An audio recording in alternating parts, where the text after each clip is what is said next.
Chiefs Kingdom, we got a big show for you today as the Chiefs release their injury report, but luckily, no major issues, although there are a lot of names, along with Andy Reid saying that the Chiefs, well, they don't need another wide receiver and that he doesn't plan on trading for one.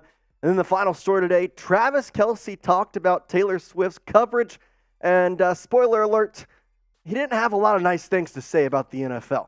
We're going to tell you all about it in today's show, but speaking of Travis Kelce, let's wish him a big happy birthday as the best tight end of all time has a very huge birthday. So I want you to get in the comments of today's Chiefs report and type HBD to wish Travis Kelce a happy birthday, as obviously it's a big time for our Chiefs tight end. He's the greatest of all time. Make sure you get in the comments of today's video, type HBD to wish him a happy birthday. All right, I mentioned that long list of injury report. Well, let's go through it. This is the first five with Matt Dickerson, Nick Bolton, Jalen Watson, Jack Cochran, and Chris Jones. All of these guys were listed on the injury report with the injuries that you can see to their knee, ankle, shoulder, everything. Calf for Cochran and groin for Chris Jones. The good news is pretty much a lot of these guys are practicing. Matt Dickerson, though, still a question. He did not practice today. Don't know what's going on with him. The other four names on the injury report also included George Karlaftis, L'Jarius Sneed, Kadarius Toney, and Drew Tranquill. Karlaftis with that knee. Sneed with his knee as well. He's been dealing with that since preseason. Kadarius Toney with that stingy toe that just continues to act up. And then Drew Tranquill getting added on with the wrist. That's a new one. Don't like to see that, especially with Nick Bolton still being a question mark. But there's a lot of names, yes, I know, but most of these guys are practicing. The only one, like I mentioned, Matt Dickerson, he is not on the field. I think the big name, though, that I want to continue to keep an eye on is Nick Bolton, because we got positive news yesterday that he was going to be back in practice in a limited fashion. But we got this tweet from Pete Sweeney today that kind of set me a little on edge. So he said that it sounds like the Chiefs are evaluating the health of Nick Bolton headed into the contest with the Vikings, and it made it seem as though it's going to come right down to the wire. It pretty much, this kind of seems like this is going to be a game-time decision, whether or not Nick Bolton will go or not. Now, Drew Tranquill was a full participant in practice, but had that injury listed. He's the guy who has been backing up Nick Bolton, so not good to see when you have a couple of linebackers on that injury report.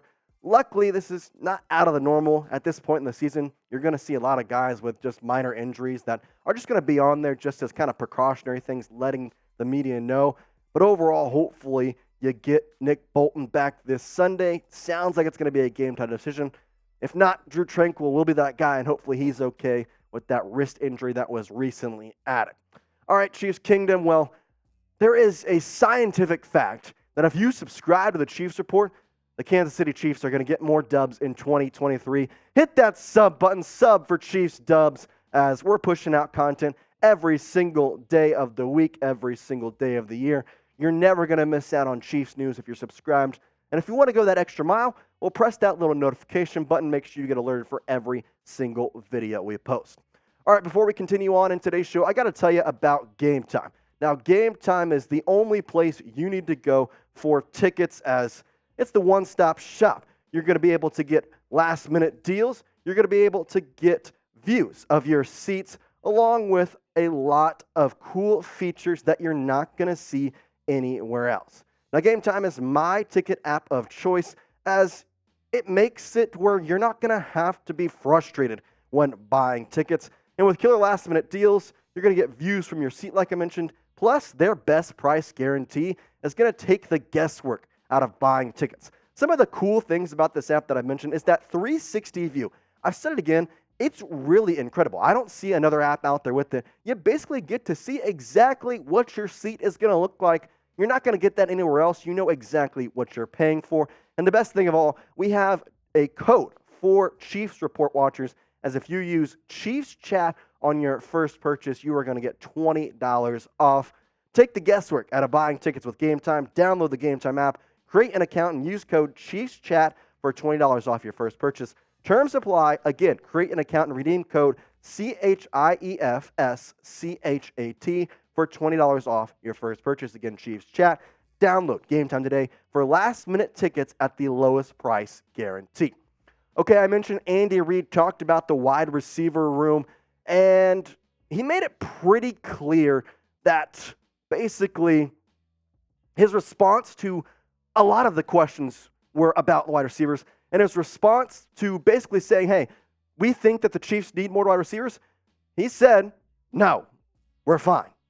It was a very blunt response, but I think overall Andy Reid kind of sees the talent in these young guys, and he knows that he has guys like Rashee Rice, Skyy Moore, and he believes in them to really come to their own throughout this 2023 season. And, well, in all reality, he made his point clear. I mean, it's very obvious. He is not worried about trading for a wide receiver. Now, again, that's probably more on Brett Veach and his side of things to see if he believes the Chiefs need a wide receiver and what deals could be made around that. But Andy Reid's sticking with his guys, and that's kind of the way you would expect a coach to go. I think the one thing that I have a problem with, not necessarily a problem, but you look at the depth chart, and Kadarius Toney has had that toe injury. Marquez Valdes-Scantling has been running routes but not getting a lot of catches. Skyy Moore has been under-impressive. You haven't seen a lot of Justyn Ross. Rashee Rice has been a really good guy, but I feel like he needs more work. I just don't understand why we're not seeing more of Rashee Rice and Justyn Ross. If you agree with me and you want to see more of Justyn Ross and Rashee Rice, then type me in the comments because I'm just kind of getting tired of it. I got to be honest. There was a reason that freaking Justyn Ross and Rashee Rice made this roster, and there was a reason that Justyn Ross has not been playing, and I don't know what it is. These two people need more usage. They do, and I just don't get it. Like, at the beginning of the season, we mentioned it. Justyn Ross and Rashee Rice, both of them, they were said, we're going to have key roles for them. We've seen Rashee Rice kind of come into his own, but we have not seen Justyn Ross whatsoever. Now, let's start with Rashee Rice here because overall, his stats, they're dang good. He leads the team in terms of wide receivers. Obviously, you take out Travis Kelce. He leads the team in targets, receptions, and first down conversions. Now, yardage at 140 is not what you want. He only has one touchdown, and that came in the first game. It was actually the freaking first touchdown of the season, and we're not using him as much. The biggest thing that I see, though, is even though he's not getting used to the full extent that I think he should be and the way he deserves to be, well, if you look at his PFF grade, it's absolutely absurd. He is third amongst rookie wide receivers in PFF grade with a 79 grade.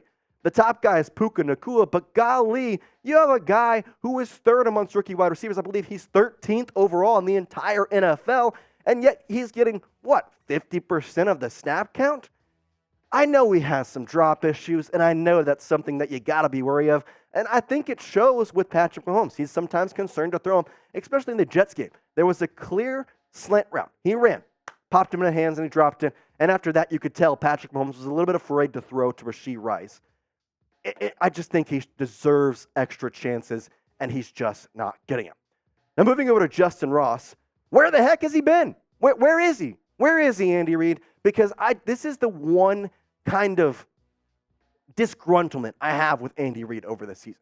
I just don't get it because he mentioned, again, that they were going to have certain roles for every single wide receiver, 1 through 7. They were going to have certain ways they're going to use them. And we've seen Justyn Ross on the field a bunch, but it was really the most of it being against the Bears. If you look at his snap counts, they only had 6 against the Lions, and one of them was inside the red zone, 9 against the Jaguars, 4 against the Jets, and 29 against the Bears. But again, the reason because of that, well, guess what? That's probably because the Chiefs were up 41 to freaking 10. It didn't matter. 48 total snaps for a guy who has the athletic ability of Justyn Ross. I just don't think that works, especially when Ross, he has the second lowest snap count amongst wide receivers. You want to know the only guy who has it below it? Richie James. Oh, he's been hurt since week 2.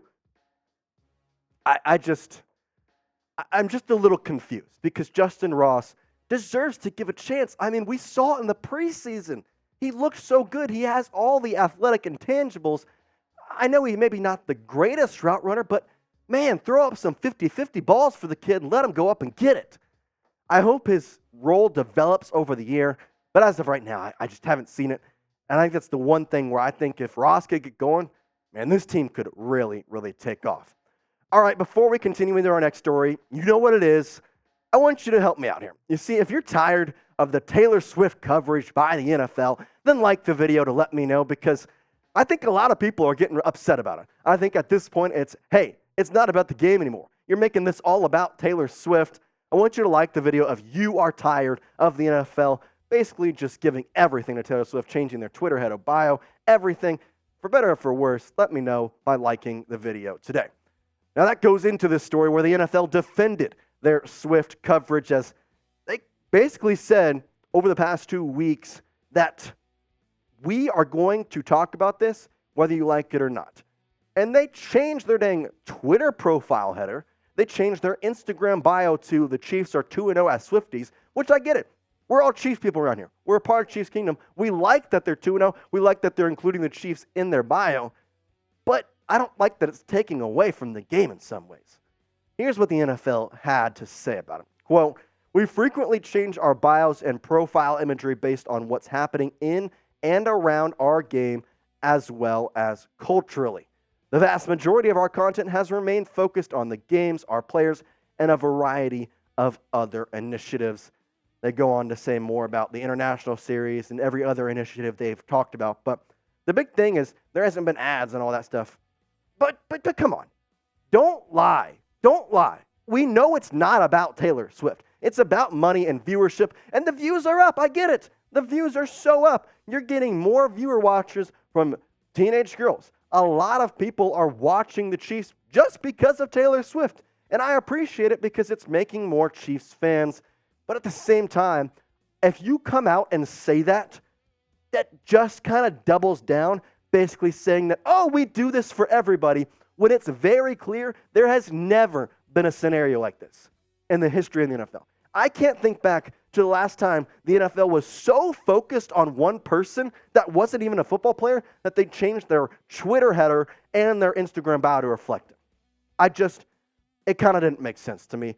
And I think the funny thing is, Travis Kelce then decided to chime in on all this.